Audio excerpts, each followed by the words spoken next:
Shalom semua, semoga hari ini membawa berkat bagi Anda semua dimanapun Anda berada.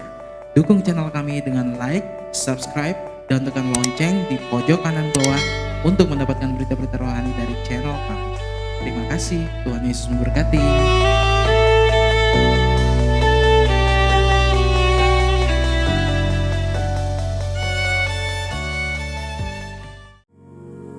Shalom, salam sejahtera bagi kita sekaliannya sidang jemaat yang dikasihi Tuhan. Dimanapun saudara berada, kiranya hari ini Tuhan tetap menyertai, Tuhan memberkati kita, Tuhan memberikan kita kekuatan, kesehatan, bahkan perpanjangan umur. Kembali kita bertemu dalam program Pagi Damai. Kali ini kita akan masuk dalam edisi Mengambil Keputusan. Ini dikutip dari nats firman Tuhan dari kitab Daniel, pasal yang pertama, pasal 1, dari ayat 8 sampai kepada ayatnya yang ke-9. Saya akan bacakan terlebih dahulu bagi kita sekaliannya sidang jemaat yang dikasihi Tuhan. Demikianlah firman Tuhan, kitab Daniel pasal 1 dari ayat 8 sampai ayat 9. Daniel berketetapan untuk tidak menajiskan dirinya dengan santapan raja dan dengan anggur yang biasa diminum raja. Dimintanyalah kepada pemimpin pegawai istana itu supaya ia tak usah menajiskan dirinya. Maka Allah mengaruniakan kepada Daniel kasih dan sayang dari pemimpin pegawai istana itu. Nah, saudara, ini adalah suatu ketetapan, keputusan yang diambil oleh Daniel supaya ia tidak menajiskan dirinya dengan santapan maupun minuman dari meja raja. Nah, pada waktu itu mereka orang Israel yang dibawa ke pembuangan di Babel, dan Daniel salah satu dari keturunan bangsawan itu diambil untuk dipekerjakan di istana Raja Babel. Ya sudah, namun sebelum mereka dipekerjakan, mereka dididik dulu, baik juga soal bahasa, baik juga soal pelayanan di istana raja. Akan tetapi Daniel menetapkan hati, mengambil satu keputusan. Ya, walaupun setiap keputusan yang diambil tentunya ada risiko. Ya, namun Daniel mengambil satu keputusan untuk tidak menajiskan dirinya dengan santapan dari meja raja.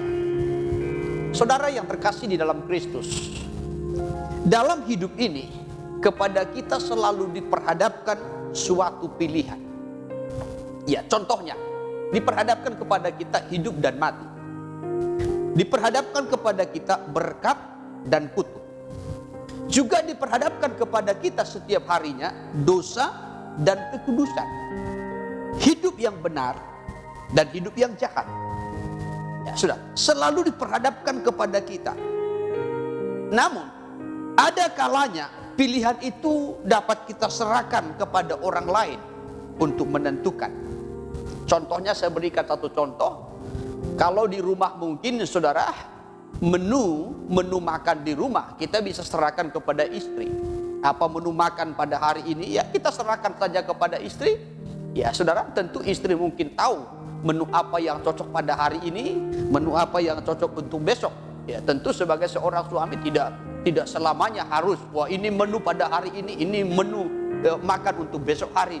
Kita boleh serahkan kepada istri. Ya, tetapi tidak selamanya. Ya, tidak selamanya demikian. Namun ada yang harus kita putuskan tanpa kita kompromi dengan orang lain. Contohnya soal dosa. Ya, kalau kepada kita diperhadapkan pilihan dosa dengan kekudusan, kita tidak perlu kompromi meminta keputusan kepada orang lain, sekalipun mungkin kepada istri atau kepada pasangan kita. Kita harus mengambil keputusan yang tepat. Ya, apakah hidup dalam dosa atau menolak dosa? Ya saudara. Nah, dikatakan dalam Injil Lukas.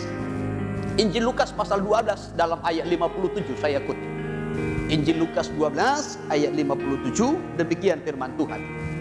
Dan mengapakah engkau juga tidak memutuskan sendiri apa yang benar?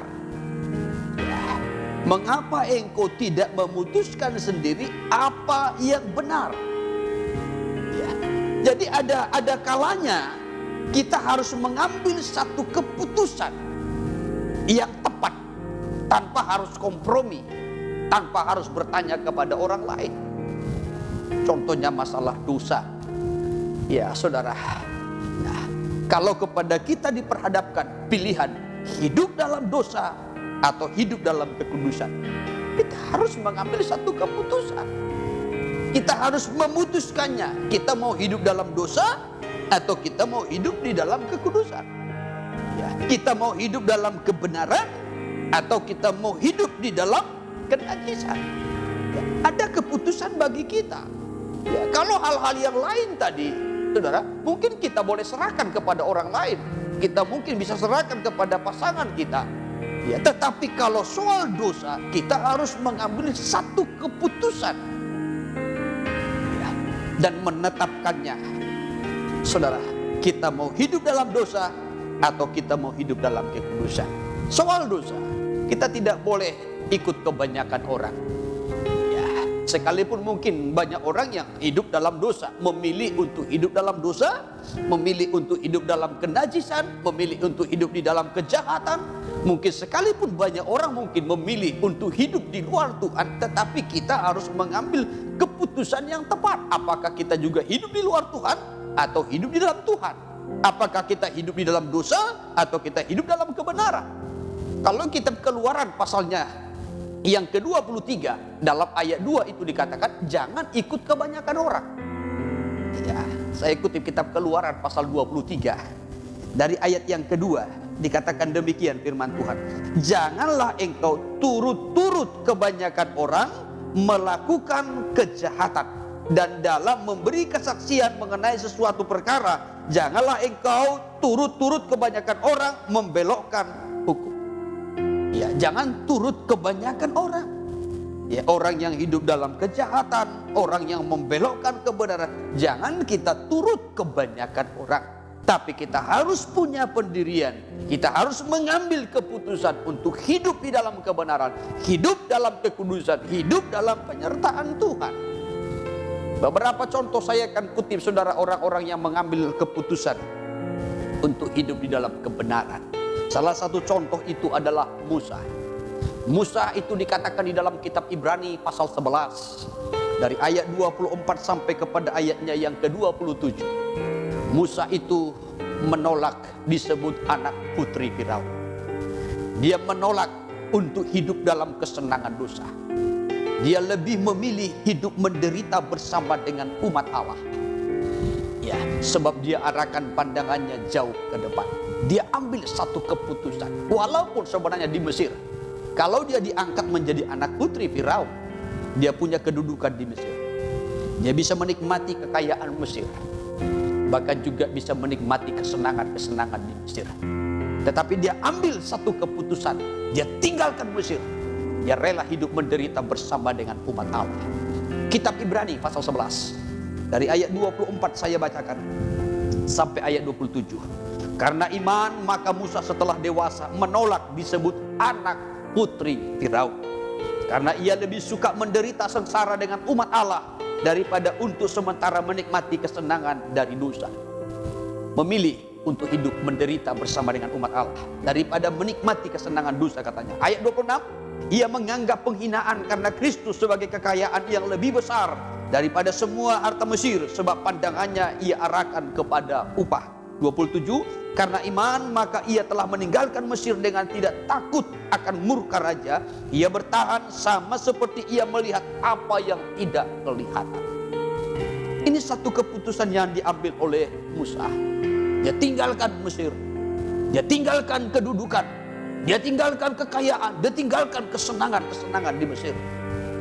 Dia ambil satu keputusan untuk hidup menderita bersama dengan umat Allah. Dia ambil satu keputusan untuk hidup dalam kebenaran, untuk hidup menyembah kepada Allah yang benar. Ya, sekali lagi, ini adalah satu contoh yang menolak dosa, tetapi memilih untuk hidup dalam kebenaran. Ini keputusan yang sangat baik dan luar biasa yang diambil oleh Musa. Contoh yang kedua adalah Joshua. Joshua juga mengambil satu keputusan untuk tidak menyembah kepada berhala. Tetapi Joshua mengambil satu keputusan untuk menyembah kepada Allah yang hidup. Maka dikatakan dalam Joshua pasalnya yang ke-24 dalam ayat yang ke-15. Saya akan kutip demikian firman Tuhan. Yosua 24 ayat 15. Tetapi jika kamu anggap tidak baik untuk beribadah kepada Tuhan, pilihlah pada hari ini kepada siapa kamu akan beribadah. Allah yang kepadanya nenek moyangmu beribadah di seberang sungai Efrat, atau Allah orang Amori yang negerinya kamu diami ini. Tetapi aku dan seisi rumahku, kami akan beribadah kepada Tuhan. Yosua mengambil keputusan untuk beribadah kepada Tuhan, kepada Allah yang benar.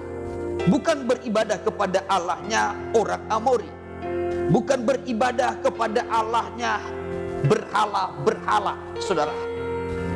Tidak, tetapi dia mengambil satu keputusan. Dia dan seisi rumahnya akan beribadah kepada Allah yang hidup. Maka kita juga harus mengambil keputusan. Keputusan untuk hidup dalam dosa atau hidup dalam kebenaran. Mengambil keputusan untuk menolak berhala atau hidup dalam berhala. Menolak berhala atau hidup di dalam Allah yang benar. Beribadah kepada Allah yang benar. Dalam kitab Daniel juga pada pasalnya yang ketiga, kalau kita melihat Sadrak, Mesak dan Abednego, ketika mereka dipaksa untuk menyembah, ya sudah, kepada patung, tetapi Sadrak, Mesak dan Abednego mengambil satu keputusan supaya mereka menyembah kepada Allah yang hidup. Sekalipun risikonya mereka harus dilempar ke dalam perapian, tetapi Sadrak, Mesak dan Abednego mengambil satu keputusan yang tepat. Diperhadapkan dua pilihan, ya, berhala, patung, atau Allah yang hidup. Allah yang hidup tentu ada risiko, dilempar ke dalam perapian. Daniel juga punya pengalaman yang sama. Ketika Daniel juga, saudara, dipaksa untuk bermohon kepada raja selama 30 hari. Tetapi Daniel tetap bermohon kepada Allah yang hidup. Dia tetap menyembah kepada Allah yang hidup.